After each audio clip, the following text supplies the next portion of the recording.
నా బోటోడి ప్రార్థన కూడా వింటాడా? నాలాంటి వాడి ప్రార్థన కూడా వింటాడా? నాలాంటి పనికి మాలిన దాన్ని దేవుడు అంగీకరిస్తాడా? నాలాంటి పనికి మాలిన వాడి ప్రార్థన దేవుడు వింటాడా?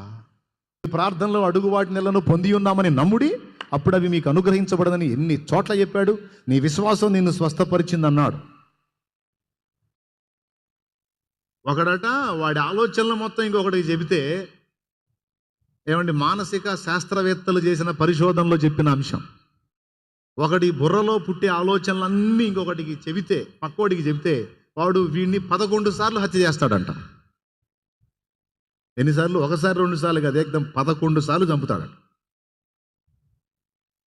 మన మెదళ్లలో ఈ శరీరమును బట్టి కలిగే వికృతమైన ఆలోచనలు అన్నీ. ఒప్పుకుంటారు కదా దీన్ని కూడా? అంటే ఒకటి, టెన్షన్ పడకండి, ఈ టోటల్గా మనల్ని పాపులను ముద్ర చేస్తున్నాడని. కోరికలను ఉత్పత్తి చేస్తుంది. కానీ మనం చేసే పని ఏంటంటే దేవునికి శక్తిని బట్టి, కృపను బట్టి చాలా వరకు చంపుతూ ఉంటాం. వాటిని చాలా వరకు చంపేసుకుంటూ ఉంటాం.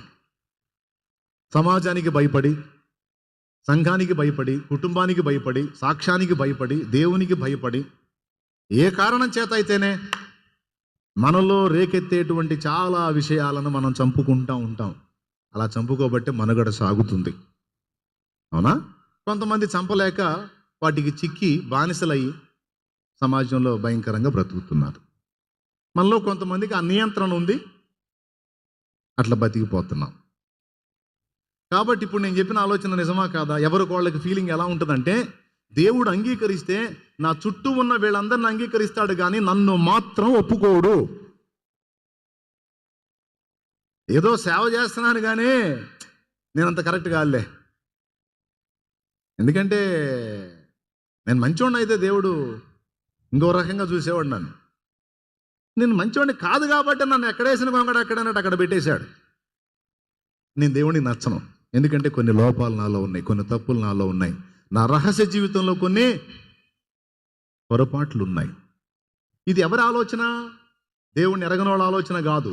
దేవుణ్ణి ఎరిగి మారు మనసు పొంది రక్షణ పొందినటువంటి వాళ్ళు, సేవ చేసేవాళ్ళు, పరిచర్య చేసేవాళ్ళు, ఇలా అనేక శాఖల్లో ఉన్నవాళ్ళు, క్రీస్తు రక్తం చేత విమోచింపబడిన వాళ్ళ అంతరంగంలో దొర్లేటువంటి ఆలోచన. మీ సంగతి ఏమో కానీ ఇప్పుడు నా సంగతి చెబుతా. మీకు ఎవరికున్నా లేకపోయినా నాకైతే ఆ ఫీలింగ్ ఉంది. మరి మీ సంగతో? మీకు కూడా ఆ ఫీలింగ్ ఉంటే చేతులు ఎత్తండి, ఈరోజు క్లారిటీ తీసుకుందాం. నాకైతే ఉందండి, ఉంది. కాబట్టి కొన్ని సంవత్సరాల క్రితమే దేవుని ఆత్మ ప్రేరణలో ఒక పాట రాసుకున్నా. పరలోక పౌరత్వం నాకు నిచ్చినావు, పరిశుద్ధులతో నిలిచే భాగ్యమిచ్చినావు. Just wait.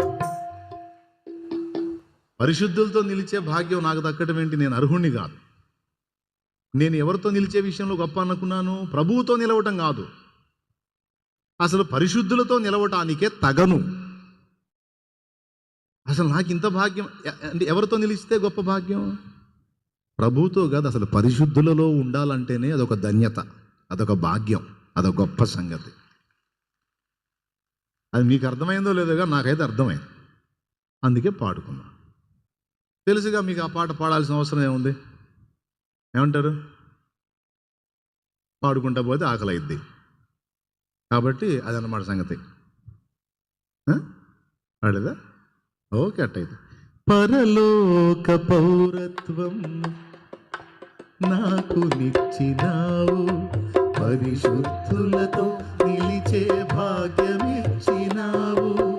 పరలోక పౌరత్వం నాకు నిచ్చినావు, పరిశుద్ధులతో నిలిచే భాగ్యమిచ్చినావు. దూతల కందని నీ దివ్యమైన సేవను, దూతల కందని నీ దివ్యమైన సేవను, దుమ్ము ధూళినైన నన్ను చేయనిచ్చినావు. ఎందుకింత ప్రేమ చూపావు నా యేసయ్యా, ఎంత మంచి ప్రేమ చూపావు.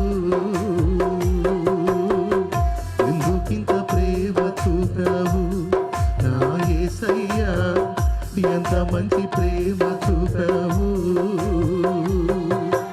ఎన్నతగని నన్ను.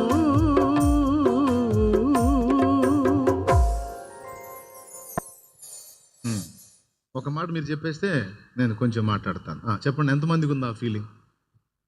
అందరిని అంగీకరించినా నన్ను అంగీకరించే పరిస్థితులు అయితే నేను లేను. నా లోపాలు నాకు తెలుసు. వీళ్ళందరినీ దేవుడు అంగీకరించిన నేనైతే ఆయనకి పనికిరాని పాత్రని, తగని దాన్ని, తగని వాడిని, నేను నచ్చను దేవుడికి, ఎందుకంటే నా లోపాలు నాకు తెలుసు అనే ఫీలింగ్ నిజంగా చెప్పండి, ఎంతమందికి ఉంది? నిజంగా దాచొద్దు, యథార్థంగా చెప్పండి. నాకైతే సమృద్ధి ఇప్పుడు సంవత్సరాల క్రితమే ఉంది. అయితే అలా నలుగుతున్నప్పుడు అలా వేదన పడుతున్నప్పుడు ఒకరోజు దేవుడు నాతో మాట్లాడాడు. ఏమని మాట్లాడాడంటే, అబ్బాయి, నేను నిన్ను బంగారంతో పోల్చాను. నిన్నే కాదు, నా రక్తంలో నేను కడిగి శుద్ధి చేసుకున్న నా బిడ్డలందరినీ బంగారంతో పోల్చుకున్నాను. వారి విశ్వాసాన్ని బట్టి, వారి విశ్వాసం బంగారం కంటే అమూల్యం, నా పిల్లలు బంగారం. ఓకే, యేసయ్య మనల్ని బంగారం లాగానే చూసుకుంటాడా, తక్కువ చూస్తాడా? అవునా? బంగారం కంటే విలువ. అవునా? ప్రాణం ఎక్కువ, బంగారం ఎక్కువ అండి. గొంతు మీద కత్తి పెట్టి ప్రాణం కావాలో బంగారం కావాలంటే, ఉండ్రా నాయన స్వామి మొత్తం ఇస్తాను నాకు అయ్యా, నా ప్రాణం మొత్తం ఒలిసిస్తాంగా, ఈ బంగారం తీసుకోయ్యా, కష్టపడి సంపాదించుకుంటాను, ప్రాణం దీవాకరా. ఆయన మన కోసం ప్రాణమే పెట్టేశాడు. ప్రాణం కంటే బంగారం అమూల్యమైంది కాదు, బంగారం కంటే విలువైంది ప్రాణం. ఆ ప్రాణాన్ని నీ కోసం, నా కోసం ఆయన బలి పెట్టేశాడు. అది ఎంత దారుణంగా అంటే చిత్రవదగా, అరికాళ్ళు మొదలు నడినెత్తి వరకు, శరీరం మొదలుకొని సిరిపాదం వరకు సర్వ శరీరము, చీలికలు పేలికలు అయ్యేంతగా చర్మము. శిలువ మీద ఆయన వేలాడుతున్నప్పుడు మనుషులు చూడనొల్లని వానిగా ఆయన చేయబడ్డాడని ఒక నెత్తుటి ముద్ద శిలువలో వేలాడుతున్నట్టు కనపడ్డాడు. ఉమ్ములు, అన్ని అవమానాల కంటే పెద్ద అవమానం ముఖం మీద ఉమ్మడం. ఆ ఉమ్ములు నీ కోసం అనుభవించాడు, ఆ కొరడా దెబ్బలు నీ కోసం తిన్నాడు. ఈ చేతుల్లో 2, కాళ్లలో 1 శీలలు ప్రాణంతో ఉన్నప్పుడే పొందాడు. తల మీద వాడి అయిన ముళ్ళ చేత గుచ్చబడ్డాడు. ముమ్మారు ఆ భారభరితమైన సిలువను మోస్తూ ఆ సిలువను మీదేసుకొని కింద పడి నలిగాడు. నేను దప్పికొనుచున్నాను అంటే చేదు చిరకని అందించారు. ఇన్ని బాధలు ఎవరిని ప్రేమించి ఎవరి కోసం అంటే నీ కోసమే. కాదని నువ్వు చెప్పగలవా? కాదని చెప్పలేవు. మళ్ళీ నువ్వు పుణ్యాత్ముడవో పరిశుద్ధుడు అని కాదు, నువ్వు పాపివని తెలిసే, నువ్వు బలహీనుడివి బలహీనరాలు అని తెలిసే, నువ్వు చెంచల బుద్ధి కలిగిన వ్యక్తివని తెలిసే ఆయన ఈ చిత్రవదను అనుభవించాడు. దీన్ని బట్టి నీకు అర్థం కావాలి, నాకు అర్థం కావాలి, ఆయన ఎంత ప్రేమించాడో, ఎంత విలువైన వారమని మనల్ని గౌరవిస్తే మన కోసం అంత దారుణమైన త్యాగం చేశాడు. ఇప్పుడు చెప్పండి, యేసయ్య మనల్ని బంగారంలా చూసుకుంటాడా లేదా? మీరు అన్నాలి, బంగారం కంటే అమూల్యంగా చూసుకుంటాడు. యేసయ్య మనల్ని వజ్రంలా చూసుకుంటాడా లేదా? పెద్దగా చెప్పండి, వజ్రం కంటే అమూల్యంగా చూసుకుంటా. సరే, అంతకంటే అమూల్యాలు ఏందో మనకు తెలియలే, కానీ బంగారం కంటే అమూల్యం ప్లాటినం అంటారు. అదేం బాగుంటుందేమో నాకు అర్థం కాదు. బంగారమే కొంచెం చమకాయసి ఉంటుంది, కానీ ప్లాటినం పెట్టుకుంటే ఆ స్టీల్ లాగుంటుంది. దేవునికి స్తోత్రం. కానీ దీనికంటే ఎక్కువ ఖరీదు అది అంట. అయితే మనకు వజ్రం బంగారం దగ్గరకు వద్దాం. ప్లాటినం అంతకు మించి రాళ్ళలో ఇంకా వజ్రం కంటే గొప్పది ఏదో మనకి అక్కడ పోయినా చూపిస్తాడులే. ప్రస్తుతానికి వజ్రాన్ని చూడటానికి కూడా మన దగ్గర పైసలు కావాలిగా. వజ్రాల షోరూమ్కి వెళ్ళడానికి కూడా మనకు కష్టం, అవునా? బాగా వాళ్ళు పోతారు, మన దగ్గర ఎక్కడ ఉన్నాయి వజ్రాలు చూసుకోవడానికి. కదా. కాకపోతే మన వాళ్ళు పోయేది ఏంటంటే వజ్రాలు ఎక్కడన్నా దొరుకుతాయో అని వజ్రాలు ఏరుకోవడానికి పోతారు. అది మన స్థాయి. ఏదన్నా జాక్పాట్ దగ్గర ఒక్క రాయి దొరికితే ఈ దరిద్ర పప్పులన్నీ ఒక దెబ్బతో పోతాయని భారంగా ప్రార్థన చేసుకొని, నేను దొరికితే నా చేత కూడా ప్రార్థన అన్న ఒక రాయి దొరక, మళ్ళీ నాకు ఒప్పందం అన్నాడు, దొరికితే అన్న చెరుసోగం. మంది ఆ పొజిషన్ అనమాట. షోరూమ్కి వెళ్ళి షాపులకి వెళ్ళి వజ్రాలు చూసి వెలబెట్టి వజ్రం. కానీ యేసయ్య దృష్టిలో మనం ఆ వజ్రాల కంటే విలువ, ఆ బంగారం కంటే విలువ. ఓకేనా? రైట్. ప్రాణం పెట్టేశాడండి. చిన్న మాట. ఇప్పుడు బంగారానికి మురికంటదా? వజ్రానికి బురదంటదా? ఎందుకంటదో? తీసుకెళ్ళి బురదలై కోహినూరు వజ్రం అయినా సరే బాగా కలుం బురదలో కానీ తీసుకెళ్ళి వేసి బయటికి తీసావంటే దానికి బురద అంటిద్ది. బంగారం మేలిమి బంగారం, స్వచ్ఛమైన బంగారం అయినా వింటున్నావా? స్తోత్రం చెప్పు.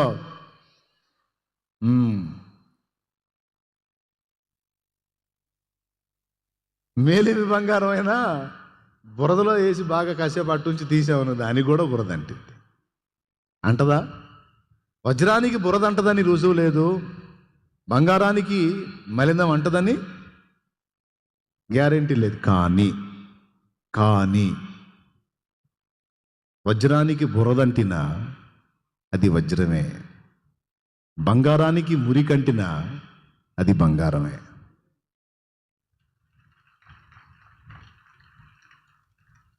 ఏమంటారు? బంగారమేగా, వజ్రమేగా. మనమేం ఫీల్ అవుతామంటే దేవుడు మనల్ని వజ్రాల్లా చూస్తుంటే మన ఇన్నర్ మన ఫీలింగ్ ఏంటంటే మనం బురదలా ఫీల్ అవుతుంటాం. ఆయన అంటాడు, నోరుమై నువ్వు వజ్రానివిరా అంటాడు ఆయన. ఏం వజ్రం? ఏమంతా బురద వ్యవహారమే కనపడుతుంది కానీ వజ్ర వ్యవహారమే కనపడలేదు. లేదు నా కుమారుడా, నువ్వు వజ్రానివిరా అంటాడు. వజ్రానికి మలినం అంటదని ఉండదు కానీ అంటుతుండొచ్చు, నేను కడుగుతాను నాయన అంటాడు. నువ్వు ఎంత విలువైన దానివి కాకపోతే నీ కోసం ప్రాణం పెట్టానమ్మా, నువ్వు ఎంత విలువైన వాడివి కాకపోతే నీ కోసం ప్రాణం పెట్టాను నాయన. నిన్ను నువ్వు ఎక్కడో అధపాతాళంలో చూసుకుంటావు కానీ నిన్ను ఆకాశంలో చూస్తాను నాయన నేను అంటాడు దేవుడు. ఇది యథార్థం. ఎందుకంటే ఆయన మన నాయన. ఎవరు ఆయన? ఆయన మన నాయన. దేవుడు అసలు నిన్ను చూసే దృష్టి ఏమిటో నీకు క్లియర్గా అర్థమైతే అప్పుడు ఇక సమస్త విషయాల్లో సఫలత ఉంటుంది. అసలు దేవుడు నిన్ను చూసే దృష్టి ఏమిటో నీకు అర్థం కాకపోతే ఎన్ని నష్టాలు ఉన్నాయో నేను చెప్తాను. ఇంట్రెస్ట్ ఉంటే రాసుకో. దేవుడు నిన్ను చూసే దృష్టి ఏమిటో నీకు అర్థం కాకపోతే ఎన్ని నష్టాలు ఉంటాయో నేను చెప్తాను, రాసుకో. మొట్టమొదటిది, ఏ ఆనందం మనకు ఉండాలని దేవుడు కోరుకున్నాడో ఆ రక్షణ ఆనందం అనేది మనకి ఉండదు. దేవుడు నీకు అర్థం కాకపోతే, దేవుడు నిన్ను ఎలా చూస్తున్నాడో నీకు అర్థం కాకపోతే రక్షణ ఆనందం అనేది నీ జీవితంలో ఉండదు. ఏదో దేవుని సన్నిధికి వెళ్తుంటావు వస్తుంటావులే కానీ నీ ముఖంలో కళాకాంతి ఉండదు, రక్షణ ఆనందం ఉండదు, ఒక పరవశం ఉండదు, పులకింత ఉండదు, ఏముండదు. నంబర్ 1, దేవుడు ఏం ఆశించాడు? రక్షణానందం మనం రోజు కలిగి ఉండాలని కోరుకున్నాడు. ఎన్ని చోట్ల రాయించాడు? తెస్సలోనికీయులకు రాసిన మొదటి పత్రిక 5వ అధ్యాయము 15వ వచనంలో మీరు చూస్తే, ఎల్లప్పుడూ సంతోషముగా నుండుడి, ఎడతెగక ప్రార్థన చేయుడి. ఎల్లప్పుడూ సంతోషంగా ఉండనాడా? ఏడుపు ముఖం వేసుకొని తిరగమన్నాడా? ఎటుండమన్నాడు? సంతోషముగా ఉండండి, ఎల్లప్పుడూ సంతోషముగా ఉండుడి, ఎడతెగక ప్రార్థన చేయుడి. అక్కడ అన్నాడు సంతోషంగా ఉండమని. రైట్. ఫిలిప్పీ పత్రిక 4వ అధ్యాయము 4వ వచనంలో ప్రభువునందు ఆనందించండి, నా సహోదరులారా మరల చెప్పుదును ఆనందించండి. బంధకాల్లో ఉండి కూడా ఆయన అంటున్నాడు, నేను ఆనందిస్తున్నాను, మీరు కూడా ఆనందించండి, ప్రభువులో సంతోషించండి, ప్రభువులో ఆనందించండి అన్నాడు. నిజంగా ప్రభువు ఇచ్చే రక్షణానందాన్ని ఎంతమంది ఆస్వాదిస్తున్నారో, ఎంతమంది అనుభవిస్తున్నారో మనం పరిశీలించుకోవచ్చు. ఏమి రక్షణ ఆనందం అండి? మారు మనసు పొందాం, బాప్తిస్మం పొందాం, విశ్వాస జీవితంలో లైన్లోకి వచ్చాం. కొన్ని చోట్ల అడుగులు జారినాయి, అడుగులు తడబడ్డాయి. కొన్ని అడుగులు జారినప్పుడు కొంత మురికి అంటింది. ఆ మురికి తాలూకు జ్ఞాపకం మనలో పోటల్లా అది వెంటాడుతుంది. దానికి 2 కారణాలు. ఒకటి నీ ఆలోచన శక్తి, రెండవది సైతాను శోధన. నువ్వు చేసిన మంచి కంటే నీ ద్వారా జరిగిన పొరపాట్లను వాడు ఊరికే తెచ్చి నీ ముందు పెడతా ఉంటాడు. ఓహో భక్తురాళ్ళు మోకాళ్ళు హల్లెలూయా భాషలు మాట్లాడు, నీ బతుకు తెలియదమ్మా, భాషలు మాట్లాడుతున్నా ఆపు, చూశారుగా నాపు. భక్తుడు వంకర టింకర అబ్బాయి భాషలు మాట్లాడతాడు. భాషలో మొన్న ఏం చేశా, పోయినేడు ఏం చేశా, 6 నెలల క్రితం ఏం చేశా, 3 నెలల క్రితం ఏం చేశా. అసలు మన పాపాల లిస్టు మనకన్నా వాడికి బాగా గుర్తుంటుంది, దరిద్రపోడికి. అండ్ మీరు ఇంట్రెస్ట్గా వింటున్నారా, ఏమైనా ఇబ్బంది పడుతున్నారా? ఇంట్రెస్ట్గా వింటే చెబుతా, లేకపోతే ప్రార్థన చేస్తా, పోయి ఒక ముద్ద తిని అడ్డం పడుతురు. కానీ ఎంతమంది వింటున్నారు? ఓకేనా? రైట్. మనం వచ్చిందే తినటానికి కాదు, వినటానికి. తర్వాత అన్ని కట్టుకుని ప్రతిష్ట చేసుకున్నాం ఈ 4 రోజులు. ఓకేనా? తీసుకోండి ఈ మాటల్ని, అందరు దైవ జనాంగం కూడా తీసుకోండి. దేవుని గురించి ప్రకటించేటప్పుడు మనం ఎలా ఉండాలి? అయ్యగారు అని ఒక దైవజనుడిని విశ్వాసులు అడిగారట. దైవజనుడు సరే ఆదివారం చెప్తా ప్రసంగం అని ఆదివారం రోజు కూడికలో నిలబడ్డాడు. విశ్వాసులంతా కూర్చున్నారు. దేవుని గురించి అంటే దేవుడిచ్చే రక్షణ, పరలోకం, నరకం గురించి చెప్పాలి కదా ప్రజలకి. ఎట్లా చెప్పాలి అంటే ఆయన అన్నాడు, మీరు పరలోకం గురించి, ప్రభువు గురించి చెప్పేటప్పుడు మీ పెదవుల మీద నవ్వుంచండి, మీ కళ్ళు వెలగనివ్వండి, మీలో ఆ పులకింత కనబడనివ్వండి. కానీ నరకాన్ని గురించి చెప్పేటప్పుడు మీరు మామూలుగా ఉంటే చాలు అన్నాడట. మీ ముఖం చాలు సరిపోయింది అన్నాడట. అంటే మీకు అర్థం కాలేదా? మాస్టర్ గారికి మండి చెబుతున్నాడు, మీ ముఖాలు చూస్తే నాకు నరకం కనపడుతుందిరా, కాస్త దండం పెడతా నవ్వండిరా అని. అర్థమైందా? ఏమి నవ్వుతాం? అన్ని అపరాధాలే.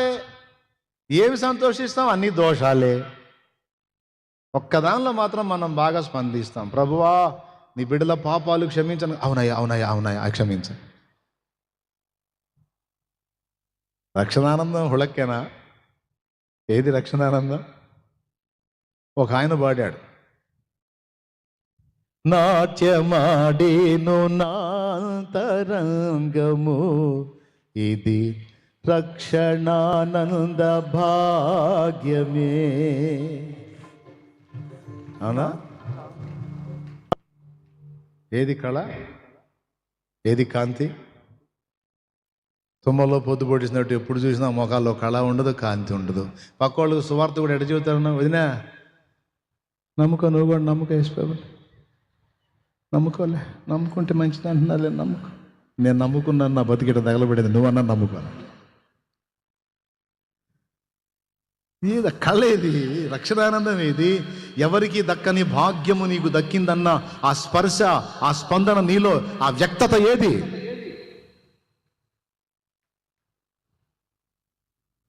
నేనెందుకని నీ సొత్తుగా మారితిని, యేసయ్యాని రక్తము చే కడుగబడినందున, నేనెందుకని నీ సొత్తుగా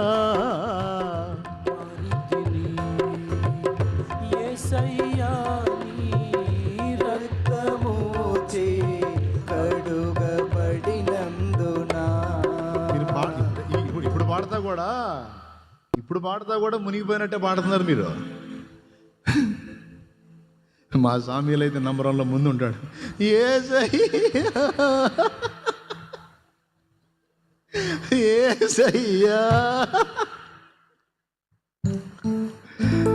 సామ్యుల్ ఏది కాస్త నవ్వుతా పాడు. గొంతు బాగాలేదా? సరే సరే సరే ఏద్దాం మరి. గొంతు బాగాలేదు సామ్యుల్కి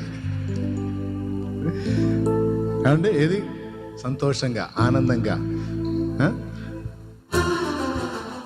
ఏ చరణం పాడదాం? నీ పరిచయను తుదముట్టించుటే నా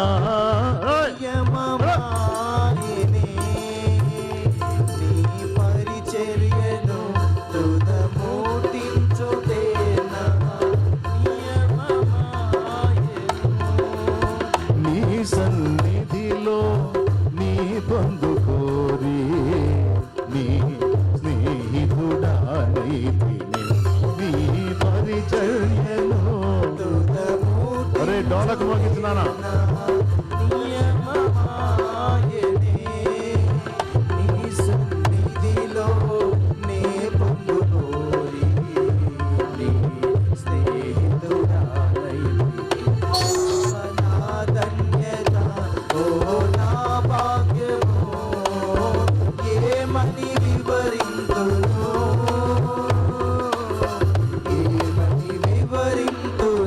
దేవునికి మహిమ.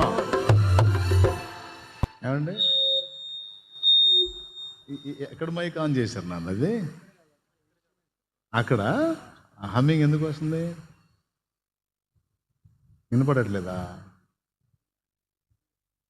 చూసుకోండి పర్లేదులే. మొదటి కూటం కదా, ఉంటాయి కొన్ని సిగ్నల్ సమస్యలు ఉంటాయిలే. లేకపోతే మీకు రక్షణ ఆనందం లేదనుకోవాల్సి వచ్చింది మేము. ఇప్పుడు మీకు ఆ రక్షణ ఆనందం ఉందా? ఎడుతూనే పడారా? నేను చెప్తున్నా, సువార్త నువ్వు చెప్పాలి. అయితే దానికంటే ముందు నువ్వు జీవించే సమాజంలో రక్షణ ఆనందము నీ ముఖంలో కనపడాలి. కానీ ఎందుకు లేదు చెప్పనా? రక్షణ అయితే పొందాం కానీ మళ్ళీ వంకర టెంకర అడుగులు పడ్డందున దేవునికి ఇష్టంగా లేము. కాబట్టి ఏమో ఈ రక్షణ ఉందో పోయిందో, మరి రాకళ్ళు ఎత్తబడతామో విడవబడతామో ఏమో. పాస్టర్లకే డౌటు. మళ్ళీ ఇందుకు వచనం కూడా ఉంది బైబిల్లో. ఇశ్రాయేలు మొత్తం ఐగుప్తు నుంచి బయటికి తీసుకొచ్చి వాగ్దత్త దేశానికి నడిపించి ఆయన పోలా. ఈ వచనం బాగా గుర్తుంటుంది పాస్టర్లకి. ప్రభా నా బతుకు మోసే బతుకేనా? అందరినీ నడిపించి ఆయన పోలేదు నాయన. మరి నేను కూడా కొన్ని లోపాలు కలుగున్నా, నేను పోయేటట్లేను ప్రభా. పోన్లేనాయన, నేను బాగుపోతే పోపోయినా వాళ్ళందరినీ తీసుకో ప్రభా అని పాడే పాట కూడా విశ్వాసుల కోసం పాడుతూ ఉంటాడు. ఎందుకంటే తన దోషములు తనని చుట్టేస్తాయి. సేవకుడి ఫీలింగ్ ఎలా ఉంటే విశ్వాసుల ఫీలింగు, అయ్యా మేము పోయేటట్లేం కానీ అది ఆయన పాప మంచోడయ్యా, ఆయనన్నా తీసుకో అయ్యా అని వీళ్ళు పాడుతుంటారు. ఇలాంటి సీన్ ఒకసారి ఊహించండి మీరు. వాళ్ళు అపరాధ భావంలోనే ఉన్నారు, ఈయన అపరాధ భావంలోనే ఉన్నాడు. ఇద్దరికీ డౌట్లే. ఆరాధన చేస్తుంటారు, ఇది పోయిద్దని నమ్మకం లేదు. ఎందుకంటే బైబిల్లో వచనాలు ఉన్నాయి. మీ సంగీత ధ్వని నాకు వినబడనీయద్దు, మీ వాయిద్యముల ధ్వని నాకు వినబడనీయద్దు, మీ పండుగలో మీ ఉత్సవ కాలాల ధ్వని నాకు వద్దు అని ఆమోసులో అన్నాడు. ఎందుకంటే వాళ్ళు పాపం చేశారు కాబట్టి వాళ్ళని అసహించుకున్నాడు, వాళ్ళ ఆరాధన తిరస్కరించాడు. కొత్త నిబంధనలో కూడా వీరు పెదవులతో నన్ను ఘనపరుస్తారు కానీ వారి హృదయాలు నాకు దూరంగా ఉన్నాయి అన్నాడు. ఆ దూరంగా ఉన్న హృదయాల గుంపులో నేనున్నాను. నా ఆరాధన ఏమింటాడులే. ఇది ఒక ప్రమాదకరమైన అనుభవం. దాన్ని మీ దృష్టికి తేవాలని దేవుని ఆత్మచేత ప్రేరేపించబడ్డాను నేను. దేవునికి స్తోత్రం. హల్లెలూయా. ఇదొక ప్రమాదకరమైన అనుభవం. ఇది ఎంత డేంజర్ అంటే, నంబర్ 1, రక్షణానందాన్ని దెబ్బకొడుతుంది. రెండవది, నీవు ఆరాధించిన ఆరాధన దేవుడు గైకొన్నాడు అన్న నిశ్చయితను కూడా ఎఫెక్ట్ చేసింది. 2, 3, ప్రార్థన చేస్తావు కానీ నీ ప్రార్థన దేవుడు విన్నాడు అన్న నిశ్చయితను కూడా దెబ్బకొట్టి విశ్వాసిగా ఉండాల్సిన నువ్వు అవిశ్వాసిగా ఉండి ప్రార్థన చేస్తావు. దానివల్ల చాలా ప్రార్థనలకు జవాబు రాదు. ఎందుకంటే ప్రార్థిస్తావు కానీ నిశ్చయత లేదు. విశ్వాస సహితమైన ప్రార్థన రోగిని స్వస్థపరచును. రోగి కోసం విశ్వాసంతో ప్రార్థన చేయాలన్నాడు. స్వస్థత దేవుడు ఇస్తాడనే విశ్వాసమే కాదు, నా ప్రార్థన దేవుడు వింటాడన్న విశ్వాసం కూడా ఉండాలి కదా. కానీ దానికి గండి కొడుతున్నాడు సైతాన్. నువ్వు మోకాళ్ళుని ప్రార్థన చేసేటప్పుడు కూడా నువ్వు ప్రార్థన చేస్తున్నావు, నీ వంకర్లన్నీ నీ బతుకులో 7 వంకర్లు అక్కడే ఉన్నాయి. ఎట్లా వింటాడు నీ ప్రార్థన? యథార్థవంతుల ప్రార్థన ఆయనకు ఆనందకరం అని ఉంది, కానీ పాపిష్టోళ్ళ ప్రార్థన ఆయన వినడం ఉందిగా. యోహాను సువార్త 9లో పాపుల మనవి ఆయన ఆలకింపడని ఎరుగుదును అన్నాడు కదా. ఇన్ని పాపాలు చేసావు, ఇన్ని వంకర్లు చేసావు, మళ్ళీ ఎలుగెత్తి ప్రార్థనలు చేస్తున్నావు. నీ ప్రార్థనలు విని నీకు జవాబు, నీ జీవితంలో కార్యం అని నిన్ను శోధిస్తాడు విశ్వాసి. దైవజనుడా, అష్టవంకర్లు పెట్టుకొని పెద్ద పేతురులా బిల్డప్ ఇచ్చి, పెద్ద పౌల్లా బిల్డప్ ఇచ్చి, పెద్ద ఏలియాలాగా ఎలీషాలాగా పెద్ద ప్రవక్తలాగా ఫీల్ అయిపోయి చేతులు ఉంచుతున్నావు. అంత సీన్ ఉందమ్మా నీకు? నీకు అంత ఉందా? అసలు నీ బతికేంది? ఎన్ని వంకర్లు? నీ జీవితం అంతా కూడా లోపాల భయం.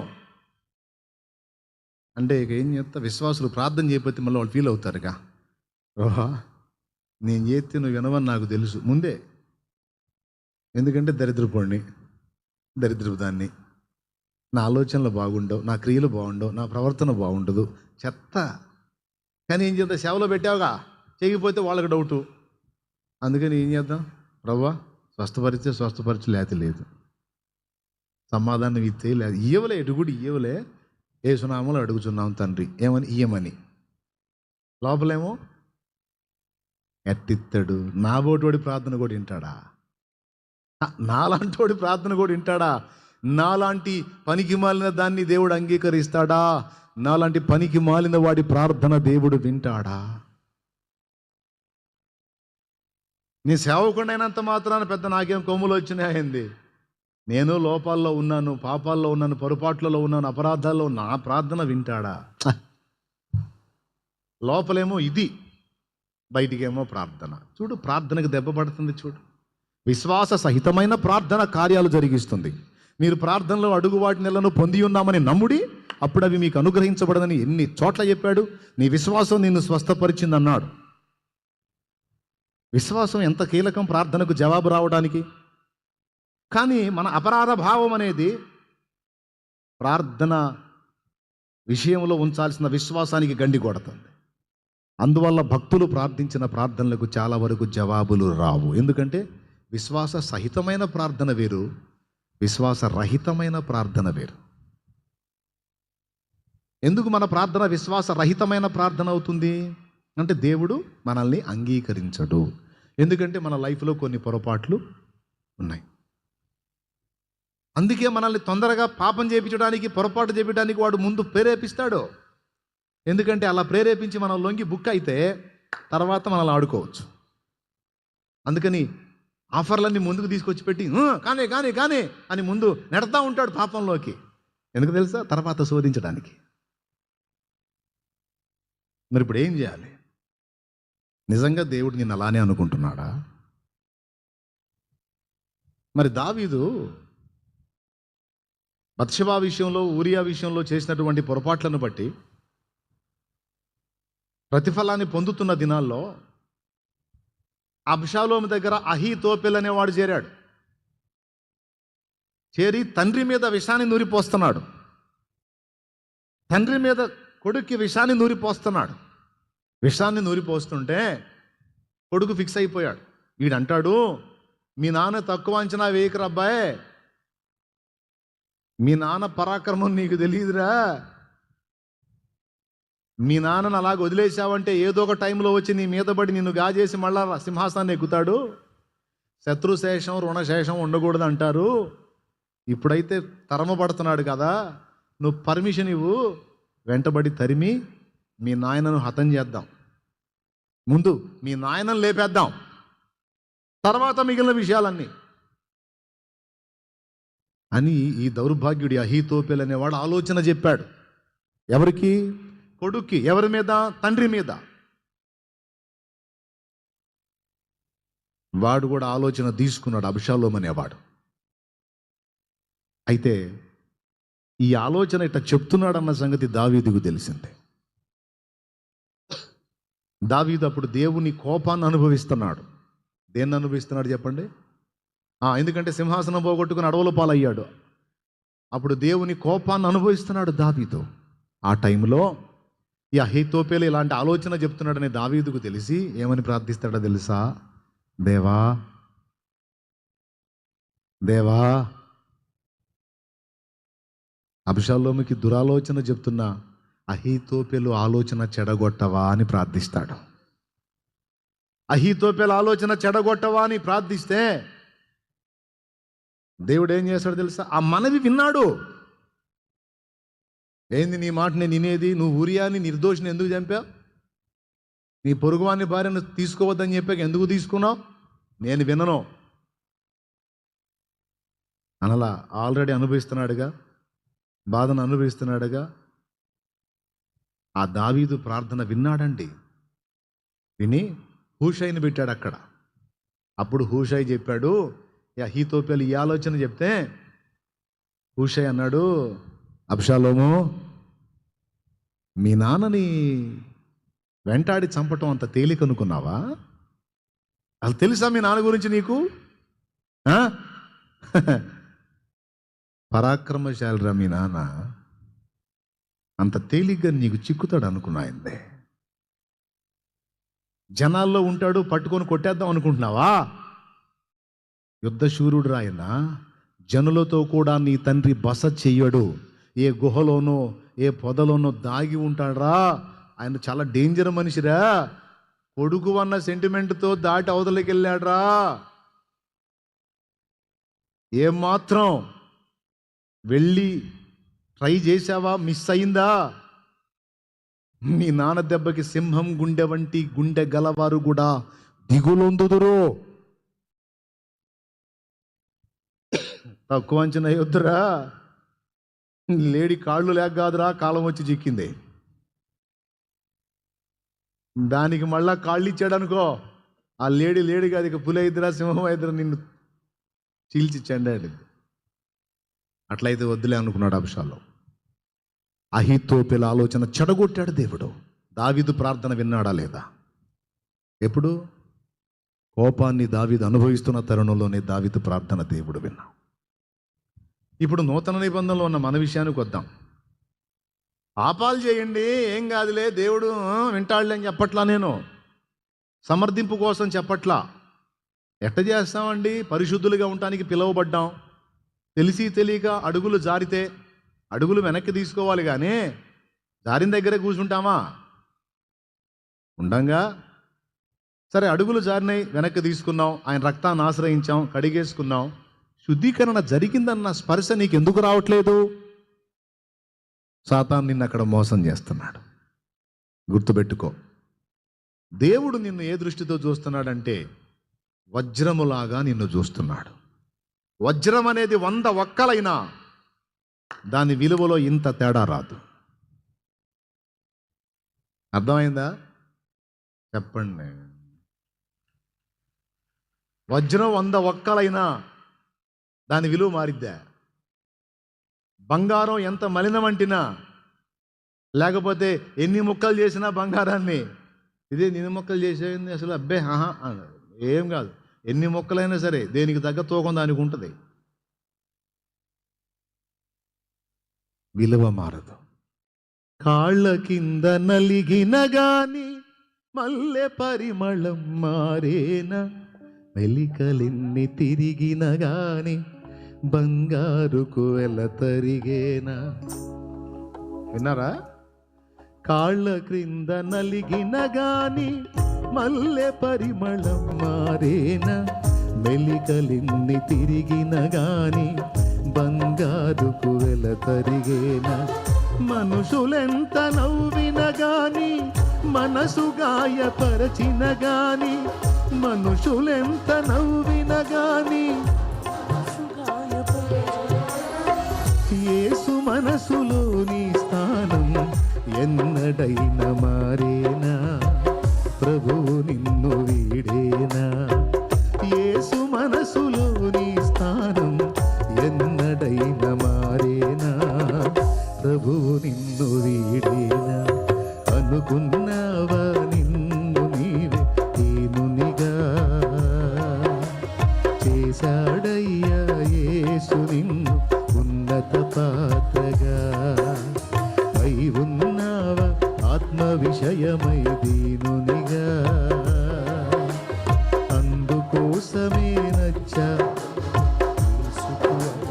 దేవుని గొప్ప నామానికి మహిమ. ఓకేనా?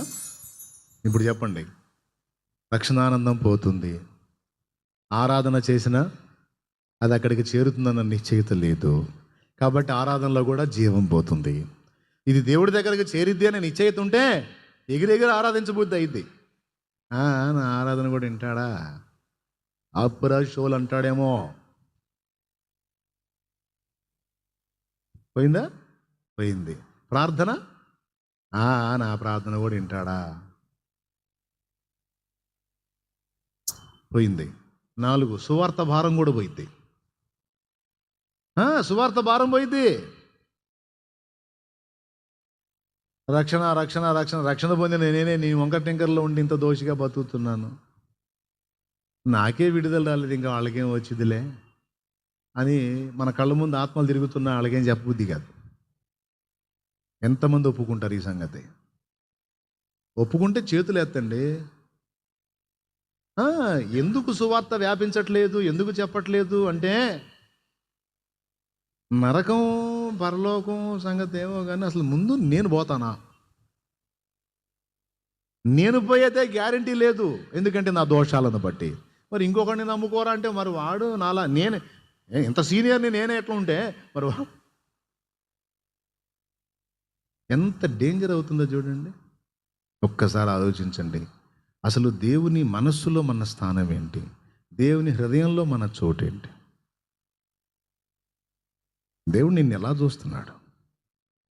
కొన్ని లోపాలు నీలో జరిగినాయని, కొన్ని పొరపాట్లు నీ వల్ల జరిగినాయని, ఏదో ఒక పాపం నీ నుండి జరిగిందని ఆన్ ది స్పాట్ నిన్ను అవాయిడ్ చేసేసి దేవుడు అసహించుకొని త్రోసి వేస్తాడా? ఒక్కటి నువ్వు చేయగలిగితే ఆయన చేసేది ఆయన చేస్తాడు. ఏంటో తెలుసా? ఆయన రెక్కల కిందికి వచ్చి నీ తప్పును నువ్వు యథార్థంగా ఒప్పుకుంటే వజ్రాన్ని చేతుల్లో తీసుకొని ఆ మురికంతా కడిగి మళ్ళా మెరిపించినట్టు ఆయన నిన్ను మెరిపిస్తాడు. ఇక్కడ జరగవలసింది ఒక్కటి, సేవకుడైనా విశ్వాసైనా పరిచారకుడైనా పరిచారకురాలైనా నీ లోపాలు నీకు అర్థమైనాయి, నీ అపరాధాలు నీకు అర్థమైనాయి. నువ్వు ముందు చేయాల్సింది ఏంటంటే అవి నీ మీద పెట్టుకొని, నీలో పెట్టుకొని నేను పనికిరాను, నేను అన్ఫిట్, నేను అయోగ్యుడిని అయోగ్యురాలనని దేవుడు నన్ను తేడాగా చూస్తాడు, దేవుడు నన్ను ఇలా చూస్తాడు అలా చూస్తాడు, దేవుడు నన్ను ఒప్పుకోడని పిచ్చి పిచ్చి ఆలోచనలన్నీ నువ్వు చేసుకొని ప్రార్థన చేసిన విశ్వాసం లేకుండా, ఆరాధన చేసిన విశ్వాసం లేకుండా, దేవుని సన్నిధికి వచ్చిన అపరాధ భావంతోనే ఎంత నష్టం అండి. ఈరోజు చెప్పండి, వజ్రాన్ని కడగడా? కడిగితే వజ్రం మెరుపుపోతుందా? బురదలో పడ్డందున వజ్రం మెరుపుపోతుందా? పోదు. నేను చెప్తున్నా, ఏ స్థాయికి నువ్వు దిగజారిపోయావో, నిన్ను నువ్వు నిందించుకుంటూ నేను తగను అనుకుంటే ఇక్కడికి వచ్చావో, ఈరోజు దేవుడు నీతో అందిస్తున్న మాట ఏమిటంటే, నువ్వు పడినటువంటి ఆ స్థితి నుంచి, ఆ గుంట నుండి నేను నిన్ను లేవనెత్తుతాను, నా రక్తముతో నిన్ను కడుగుతాను, నిన్ను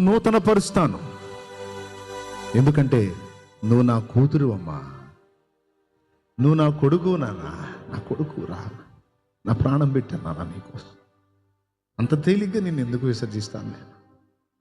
అంత తేలిగ్గా నిన్ను ఎందుకు అసహించుకుంటాను నేను? అంత తేలిగ్గా నిన్ను ఎందుకు త్రోసేస్తాను?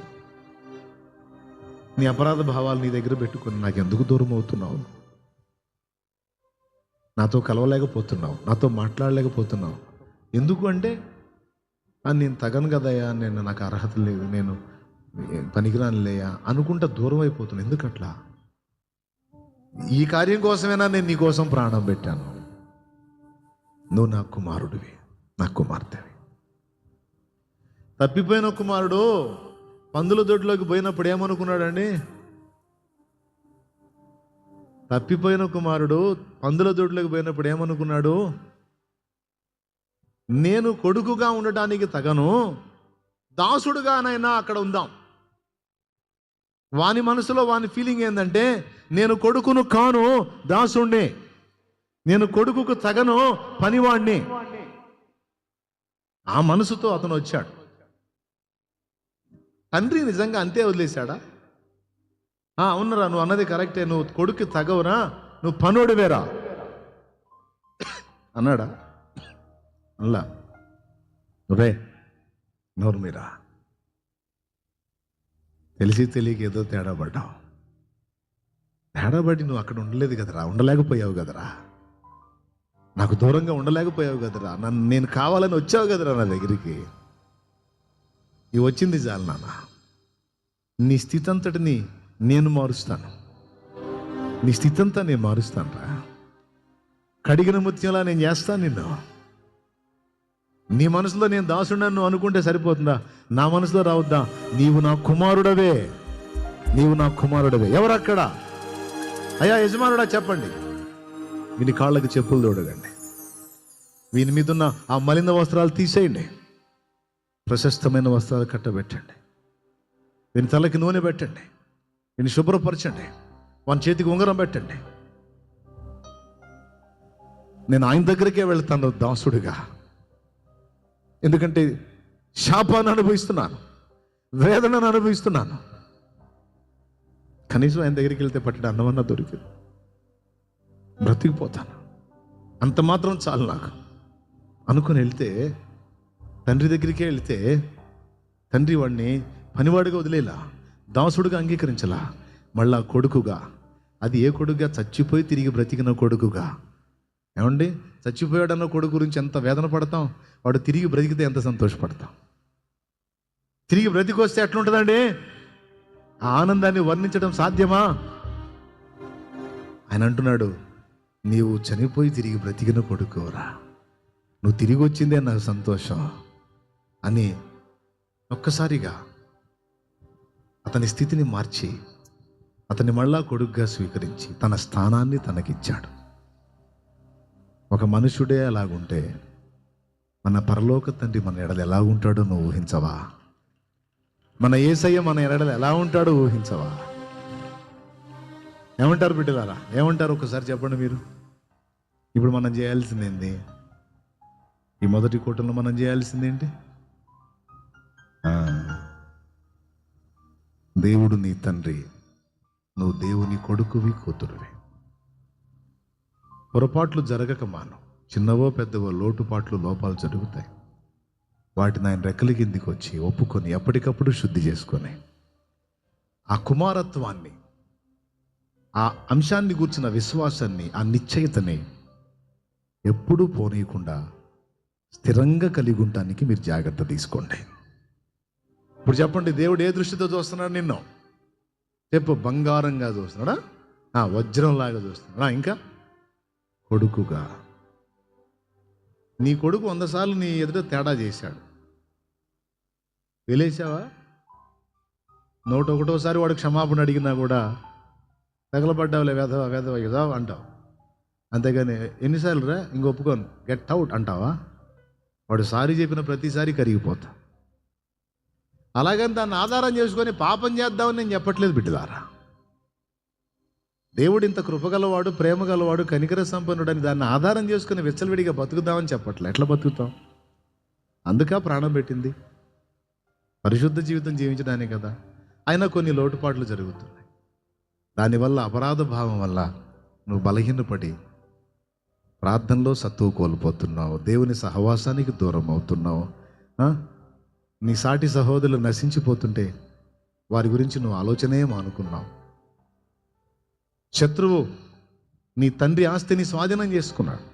ఈ లోకము నీ తండ్రిది, అంటే నీది, నీకిచ్చిందే, కానీ అది శత్రువుల వశంలో ఉంది.